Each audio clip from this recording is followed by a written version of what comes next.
دا د سن 1929 واقعه ده. یو مورخ ته د ترکیې په یو ښار کې نقشه میلاو شوه. دا نقشه د څاروي په سربن باندې ویستلې شوې وه. اول خو دا خلکو داسې یوه عامه ټوکړه ښکارېده، لیکن کله چې ساینسدانانو په دې غور وکړو نو حیرانه شو. دوی په خپل ریسرچ سره دا معلومه کړه چې دا نقشه په 1531 کې یو مسلمان جوړه کړې وه. هغه څیز کوم چې ساینسدانان ډېر په حیرت کې اچولي وو هغه د دې نقشې ډیزاین او په دې کې موجود د بریاعظمو نشاندهي وه. په دې نقشه کې د شمالي امریکا، جنوبي امریکا، انټارکټیکا او د دې نه علاوه د داسې ښارونو نشاندهي ده چې هغه په دغه زمانه کې هیڅ هم نه پیژندل. د امریکې د اولنۍ نقشه چا او څنګه جوړه کړې وه. د دغه زمانې یو انسان ته د دومره باریک معلومات د کوم ځای نه میلاو شو؟ ملګرو دا هر څه به تاسو ته ښه په تفصیلي سره وړاندې کړو او د دې سره به تاسو دغه سوال جواب هم درکړو کوم چې د ډېرو خلکو په ذهن کې دی چې آیا امریکې ته الله سبحانه وتعالی څه پیغمبران رالیږلي وو او که نه. نو راځئ زموږ سره.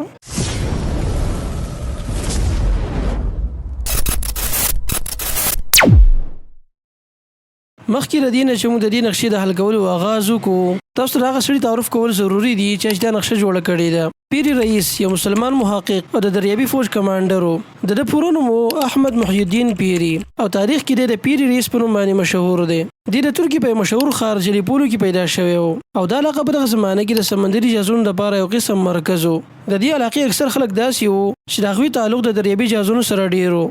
په دریابي جهازونو کې اوږده سفرونه کول دا د دې خلکو پیشه وه. لیکن پیری رئیس کې یو کمال داسې و چې هغې د وجې نه د نورو خلکو نه ممتاز شو. پیری رئیس له چې کوم څیز ډېر شهرت ورکړو هغه علم و کوم چې د خپل تره کمال رئیس نه زده کړی و. کمال رئیس هم په تاریخ کې یو لوی دریابي کمانډر تیر شوی دی او په اسلامي تاریخ کې د ډېر اهم کردار ادا کړی دی او انشاءالله که چېرته موقع میلاو شوه نو د تاریخ په هم تاسو ته وړاندې کړو. کمال رئیس په خپله زمانه کې ډېر لوی دریابي فاتح تیر شوی دی. د ده په ډېرو جنګونو کې فتح میلاو شوي دي.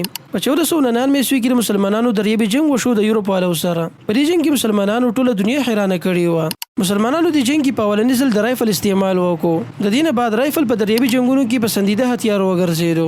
پیری رئیس د خپل تره سره تقریبا په ټولو جنګونو کې شریک شوی و او په دې حالاتو کې د خپل تره نه ډېر څه زده کړل. لیکن پیری رئیس له الله یوه خوبي ورکړې وه. هغه خوبي داسې وه چې د په عالمي دنیا کې ډېر شهرت ورکړو. پیری رئیس په تصویر کشۍ کې ډېر ماهر و او د خپل هنر د اسلام د خدمت لپاره خبر پور استعمال کړی و. د خپل د هنر سره یو داسې نقشه جوړه کړې وه چې هغې نن سبا ټوله دنیا په حیرت کې اچولې ده. کمال رئیس د وفات نه بعد پیری رئیس خپل تر میشن جاري وساتو او په سمندرونو کې د اسلام جنډه نصب کړه. پیری رئیس چې کومه نقشه جوړه کړې وه په هغې ډېر بحث شوی دی ځکه چې دا د امریکې نقشه ده.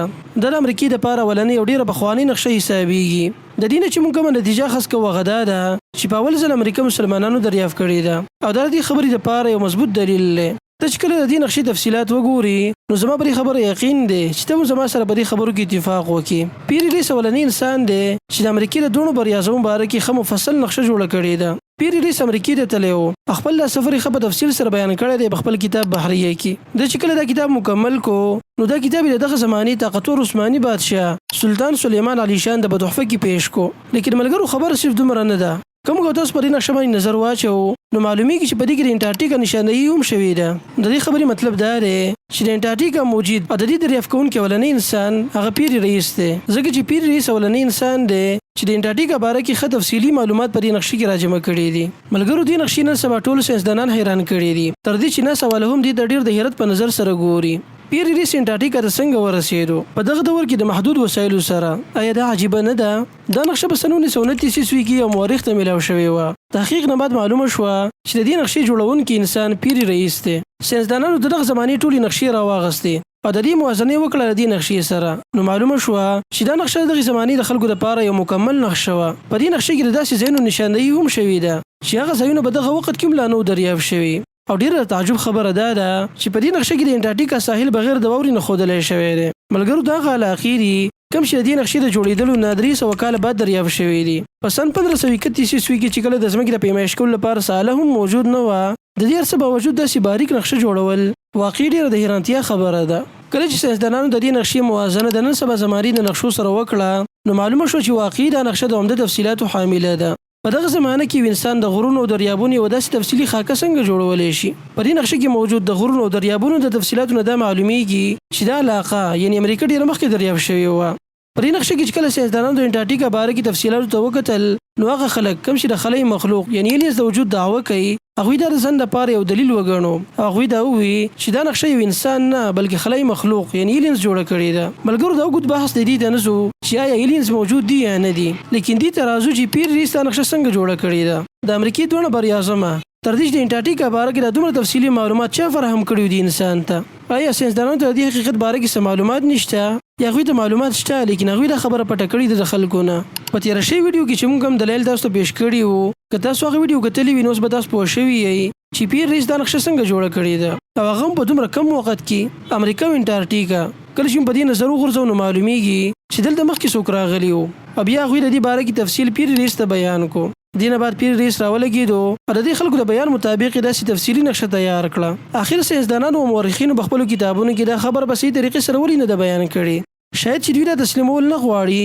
چې په اول ځل مسلمانانو امریکا دریافت کړي ده دوی دا غواړي چې دا خبر دی پټه وساتلی شي ملګرو پیر ریس یو بهادر او پرعزم نوجوانو د خپل زمانه کې خلکو ته خپل علم نه ډیره فایده رسولې و د دې سړي ژوند اکثر په دریابي سفرونو کې تیر شوی دی تر دې چې د 90 کالو په عمر کې وفات شو ملګرو سره زوغه دویم سوال ته چې امریکا ته پیغمبران را لېږل شوي او کنه ځکه چې دلته د انسانانو ډیره لوی آبادی اوسېدله نو د خلکو ته د هدایت لپاره سه پیغمبران را لېږل شوي وو او کله د پیغمبران چې په عربي ملکونو کې را لېږل شوي دي نو ملګرو جواب دا دی چې دا بالکل ممکن ده د خلکو ته الله پیغمبران را لېږلي وو لیکن د خلکو د هغوی احکامات بالکل پرې ښودل تر دې چې د پیغمبرانو تذکره د خلکو په منځ کې ختمه شوه ملګرو موږ چې دا خبره کوو نو د دې دوه وجې دي اولنۍ وجه او دلیل دا دی چې قرآن کې الله سبحانه وتعالی فرمایلی دي چې وإن من أمة إلا خلا فيها نذير الله سبحانه وتعالی فرمایي چې ما په هر امت کې یو ير ورکوونکی لېږلی دی کوم کو تاسو وګورو نو امریکا د دریافت کېدو نه مخکې په دې بر اعظمو کې یو امت اوسېدو او الله فرمایي چې ما هر امت ته یو رسول لېږلی دی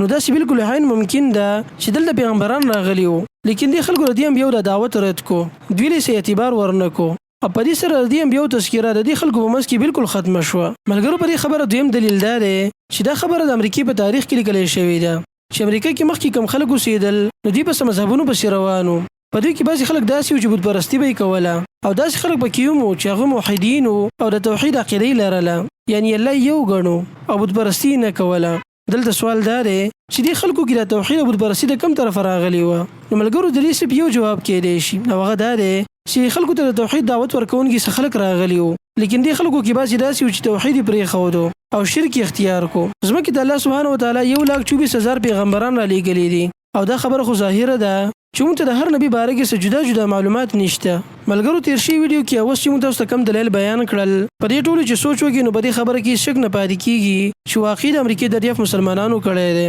ملګرو زموږ دا خبر په تعصب نه بلکې په دلایلو بنا ده د دې تاریخ په اورېدو سره به تاسو په دې خبره پوه شوي یئ چې مسلمانانو په خپل دور کې هېڅ یو فن نه دی پرېښودی بلکې په هر څه کې دوی ځان کمال ته رسولی و الله سبحانه وتعالی دې په مسلمانانو باندې رحم وکړي او هغه جذبه کوم چې په دوی کې مړه شوې ده هغه دې الله بیا را بیداره کړي آمین